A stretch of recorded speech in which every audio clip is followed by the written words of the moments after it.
नहमदुहु व नुसल्ली अला रसूलिहिल करीम। मुअज़्ज़ज़ सामीन व नाज़रीन, अस्सलामु अलैकुम व रहमतुल्लाहि व बरकातुहू।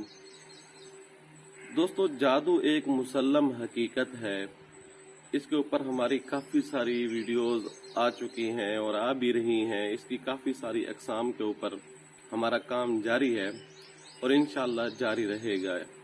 हमारा मकसद उम्मत मुस्लिमा को इन शैतानी दज्जाली ताकतों से और इन साजिशों से, इन चालों से बाखबर रखना और इनसे महफूज करने की हद्दुल वसा कोशिश करनी है। दोस्तों, जादू एक तो ये है कि आपके गली कूचे के अंदर बैठने वाले ये मवाली किस्म के लोग, गुंडे किस्म के लोग, मैं गुंडा और मवाली का लफ्ज इसलिए कह रहा हूँ कि ये ब्लैक मेलर होते हैं, बंगाली बाबा फलाम बाबे के नाम से, जिनको न शरीयत का पता होता है, न तहारत का पता होता है, न पाकी हलाल हराम किसी चीज़ की तमीज़ नहीं होती। एक तो ये होते हैं लोग जो जादू वगैरह करते हैं, इनके पास जादू टोना इतना पावरफुल भी नहीं होता। दूसरा, मुस्तकिल तौर पे इसके ऊपर काम जो है आपको सोशल मीडिया के ऊपर या बहर या किसी जगह ऐसी जगह मौके मौजूद है जहां से आसानी के साथ कोई भी इंसान किसी इंसान को जिद करना चाहे तवीज़ात के जरिए, जादू के जरिए, तो उसको आसानी के साथ मौके मुयस्सर आ जाते हैं। तीसरी चीज जो है वो यहूद व नसारा और इनकी ताकतें, इनकी साजिशें, इनकी चालें वो उम्मत मुस्लिमा को मुख्तलिफ तरीकों से टार्चर कर रही हैं। उनमें से एक तरीका ये जादू का है। तो दोस्तों, ये जादू जो है इससे फिजा बहुत ज्यादा आलूदा हो चुका है और बहुत ज्यादा इसका असरात इंसान के ऊपर पड़ते रहते हैं। जैसा कि कहा जाता है कि माहौल का इंसान के ऊपर क्या, आम चीजों के ऊपर भी माहौल का असर पड़ना शुरू हो जाता है। जैसे फ्रिज के अंदर आप दूध वगैरह और चीजें भी रख लें, साथ में तरबूज या खरबूज ये चीजें रख लें, तो इनका असर जो है उन चीजों तक पहुंचना शुरू कर देता है। वजह क्या है? ये माहौल का असर हो रहा होता है। और इसी तरह और भी काफी सारी मिसालें मौजूद हैं। तो माहौल का बहुत ज्यादा असर होता है। इस माहौल की वजह से इंसान का जीना जो होता है वो काफी सारा उसकी तब्दीलियां उसके अंदर आ जाती हैं। ठीक इसी तरह ये जादू का जिस दौरा है और इसका माहौल जादू वाला ही हो चुका है, तो अब आम इंसान भी इससे बाज़ दफा मुतासर हो जाते हैं।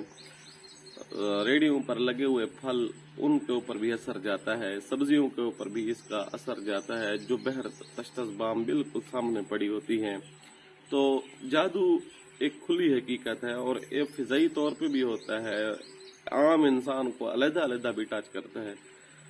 लेकिन आज जो हम वीडियो लाए हैं, हमारी वीडियो का मकसद, हमारी वीडियो का जो उन्वान है वो ये है कि जादू के जरिए किसी इंसान का खून मुतासर हो चुका हो। अगर खून के अंदर जादू शामिल हो चुका है और जादू की वजह से या खून के अंदर कोई खराबियां लाजिम आ चुकी हैं, खून के अंदर मुख्तलिफ किस्म के जरासीम बढ़ चुके हैं या कम हो चुके हैं, ये इस तरह की काफी सारी जो खून के मुताल्लिका चीजें हैं, आज की हमारी वीडियो का उन्वान वही है। अव्वल तो वही फिजा, जैसा मैंने अर्ज किया है कि अगर फिजा जादू वाली हो, कोई किसी भी शहर, किसी भी गांव की, तो वहां की चीजों के अंदर भी इस तरह के असरात पाए जाते हैं और इसका असर इंसान की जिंदगी के अंदर, इंसान के मैदे के अंदर, इंसान के खून के अंदर, ये नुमाइयां इसका पता चलता है। और अगर किसी इंसान को वैसे जादू उसके ऊपर किया जाए आम हालत में भी, तो उसके खून के अंदर, मैदे के ऊपर तो वैसे असरात पड़ते हैं। इसके ऊपर हमारी एक मुस्तकिल वीडियो आने वाली भी है कि जादू की वजह से अगर मैदा खराब हो जाए कैसे खराब होता है, तो उसके ऊपर अलग से हमारी एक वीडियो आने वाली है। लेकिन आज की जो वीडियो है वो सिर्फ खून के हवाले से है। तो अगर कोई इंसान जादू की वजह से उसका खून, चाहे वो माहौल की वजह से, जादुई माहौल की वजह से उसका खून मुतासर हुआ है, ये हो सकता है। दूसरा ये है कि अगर उसको किसी ने मोहब्बत का तावीज़ात किए हैं या किसी ने अपना काम निकलवाने के लिए कोई तावीज़ किया है, یہ ان دونوں تعویذات اور جادو میں انسان کا خون متاثر ہو سکتا ہے۔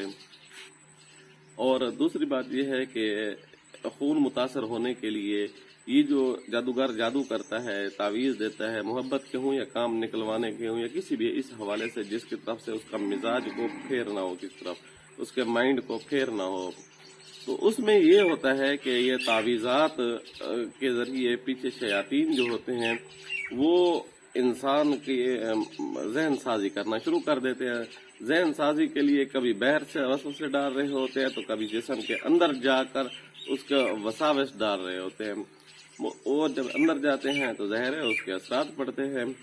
اور تیسرا یہ ہے کہ اگر وہ بندہ خود بے نمازی بھی ہو، نماز بھی نہیں پڑھتا، تو ظاہر ہے اس کی وجہ سے، جیسا کہ حدیث پاک کا مفہوم ہے کہ وہ صبح کی نماز نہیں پڑھتا اور سویا رہتا ہے، تو حتیٰ کہ سورج طلوع ہو جاتا ہے تو اس کے کان میں شیطان جو ہے پیشاب کر دیتا ہے۔ اب اس کا اثر اس کی ذات کے اوپر بھی پڑ رہا ہوتا ہے، اس کی نحوست اس کے خون کے اندر بھی جا رہی ہوتی ہے۔ اس لیے اگر کسی کے خون متاثر ہو جائے جادو کی وجہ سے تو اس کے لیے آج کا یہ عمل انتہائی زبردست اور پاورفل، طاقت والا عمل ثابت ہو سکتا ہے۔ یہ عمل بہت ہی پاورفل عمل ہے۔ اس عمل کی قدر کریں، انشاءاللہ آپ کو اس عمل کے ذریعے بہت کچھ حاصل ہوگا۔ چلتے ہیں اس عمل کی جانب۔ عمل یہ ہے کہ حضرت عبداللہ بن سلام والی مشہور دعا آپ نے بھی سن رکھی ہوگی، ایک مشہور صحابی رسول تھے کہ اسلام لانے سے پہلے وہ یہودیوں کے بہت بڑے عالم تھے۔ جب اسلام لے آئے تو آپ صلی اللہ علیہ وسلم نے خواہش ظاہر کی کہ میرا ارادہ ہے کہ آپ دوسروں کے لیے ہدایت کا سبب بنے، ہدایت کا ذریعہ بنے۔ تو عبداللہ بن سلام رضی اللہ عنہ نے فرمایا کہ یا رسول اللہ میرے لیے جو حکم ہو۔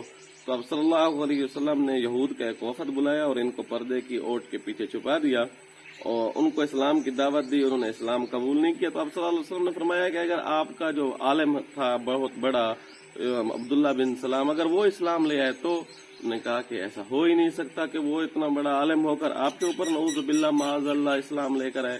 تو اتنے میں حضرت عبداللہ بن سلام پردے سے باہر آئے اور انہوں نے فوراً کلمہ پڑھ دیا۔ تو یہودیوں کو یہ بات بڑی ناگوار گزری اور بہت غصے اور طیش میں آ کر غیظ و غضب کے ساتھ واپس آئے۔ تو انہوں نے میٹنگ بلائی، میٹنگ میں یہ طے ہوا کہ ایسا کوئی جادو کیا جائے، ایسا کوئی ٹونا کیا جائے جس کی وجہ سے عبداللہ بن سلام کا چہرہ متاثر ہو، اور ہم لوگوں کو بتائیں گے کہ دیکھیں اس نے سچا مذہب چھوڑا ہے، سچا مذہب چھوڑنے کی وجہ سے ان کا چہرہ نعوذ باللہ معاذ اللہ بگڑ چکا ہے۔ عبداللہ بن سلام فرماتے ہیں کہ اگر آپ صلی اللہ علیہ وسلم مجھے یہ دعا نہ بتاتے ہیں، ممکن ہے آپ صلی اللہ علیہ وسلم کو اللہ تعالیٰ نے وحی کے ذریعے دعا بتلائی ہو، تو عبداللہ بن سلام فرماتے ہیں آپ صلی اللہ علیہ وسلم یہ دعا، یہ وظیفہ، یہ عمل مجھے نہ بتاتے تو یہودی میرے چہرے کو گدھے کی مانند بنا دیتے۔ اس طرح کا پاورفل جادو تھا اور ہو بھی سکتا ہے۔ دیکھیے اور کیسا دور، کتنا پاک دور، نبی پاک کا دور کتنا پاک دور، اور نبی پاک کا صحابی جس کے ایمان اور تقوی، ہم سب کے ایمان تقوی مل جائے تو ان کے تقوی کی ایک جز کے برابر بھی نہیں ہو سکتے۔ ایسے آدمیوں کے اوپر، ایسے اشخاص کے اوپر اگر جادو اثر انداز ہو سکتا ہے، آپ اور ہم کس کھیت کی مولی ہے؟ لہذا اس جادو کو ہم تسلیم کریں، اس کی حقیقت کو مانیں اور اس سے اپنے آپ کو حفاظت میں لائیں۔ آج کا یہ عمل یہ ہے کہ اس عمل جو وظیفہ ہم عمل بتا رہے ہیں، اس کی ایک خاص چال ہے۔ اس خاص چال کے ساتھ اگر کوئی کرتا ہے، ایک تو اس کا خون صاف ہوتا ہے، دوسرا آئندہ کے لیے بھی وہ محفوظ رہ سکتا ہے۔ چلتے ہیں اس عمل کی جانب۔ عمل یہ ہے، آپ کے سامنے اسکرین پر لکھا ہوا آ رہا ہوگا، بسم اللہ الرحمن الرحیم، اعوذ بوجہ اللہ العظیم الذی لیس شیء اعظم منہ وبکلمات اللہ التامات التی لا یجاوزہن بر ولا فاجر وباسماء اللہ الحسنى کلها ما علمت منها وما لم اعلم من شر ما خلق وذرأ وبرأ۔ اس عمل کو آپ نے ہر نماز کے بعد 7 مرتبہ پڑھنا ہے۔ ہر نماز کے ساتھ 5 نمازیں ہیں، ہر نماز کے ساتھ पहले 7 मरतबा पढ़ने की तरतीब यूं है, एक मरतबा आपने दाएं तरफ फूंक मारनी है, दूसरी तरफ सामने फूंक मारनी है, तीसरी तरफ बाएं तरफ पाड़ के फूंक मारनी है, चौथी मरतबा आपने पीछे की तरफ फूंक मारनी है, 5वीं मरतबा आसमान की तरफ, 6ठी मरतबा जमीन की तरफ, 7वीं मरतबा हाथों पर दम करके पूरे जिस्म के ऊपर ये हाथ फेर दे। और जब आप हर तरफ फूंक मार रहे होंगे तो ये अल्फाज साथ दोहराना कि या इलाहुल आलमीन, इस अमल की बरकत से मेरे ऊपर दाएं तरफ से कोई जादू असर अंदाज ना हो सके, सामने से कोई ना हो सके, बाएं तरफ से कोई जादू असर अंदाज ना हो सके, पीछे की तरफ से कोई जादू असर अंदाज ना हो सके, ऊपर नीचे की तरफ से कोई जादू असर अंदाज ना हो सके। फिर 7वीं मरतबा जब हाथों पर दम करके आप अपने जिस्म के ऊपर फेरेंगे, इस नियत के साथ, इस तसव्वुर के साथ, इस यकीन के साथ आपने हाथ फेरने हैं कि या इलाहुल आलमीन, इस कलाम की बरकत से मेरे जिस्म के अंदर जहां कहीं भी जादू का जो कोई अंसर छुपा हुआ है, जुज छुपी हुई है, और खत्म हो जाए, जादू का असरात मेरे जिस्म से निकल जाए, मेरा जिस्म, और ये यकीन रखें कि वाकई ही निकल रहे हैं और मेरा जिस्म साफ पाक हो रहा है। जब ये आपका यकीन कामिल होगा, तसव्वुर पुख्ता होगा, इंशाअल्लाह सुम्मा इंशाअल्लाह 5 नमाजों के साथ आप करेंगे, इंशाअल्लाह मेरे अल्लाह ने चाहा तो ये 11 से 21 दिन के अंदर अंदर इसका रिजल्ट आपको मिलेगा। और दूसरी बात यहाँ ये भी याद रखिएगा कि आइंदा के लिए आप अगर हिफाजत चाहते हैं तो अब आपने सिर्फ सुबह शाम इसको 7-7 मरतबा पढ़ना है। बाकी आपने खुद हमसे इलाज करवाना होता है। बाज लोग पूछ रहे होते हैं कि आपसे इलाज किस तरह कराएं, इसके लिए हमारा एक मुस्तकिल वीडियो भी आने वाली है। लेकिन फिलहाल ये है कि आप जहन में रखिएगा, हमसे इलाज के लिए तब राब्ता कीजिएगा जब आप वज़ाइफ ना कर सकते हो, या आप हमसे ही पढ़ाई करवा के या हमसे तवीज़ात के जरिए या पढ़ाई के जरिए इलाज कराना हो तो आप उस वक्त हमसे राब्ता कीजिएगा। उम्मीद है आपको ये वीडियो अच्छी लगी होगी। आने वाली वीडियो तक के लिए इजाज़त दीजिएगा। अल्लाह हाफ़िज़।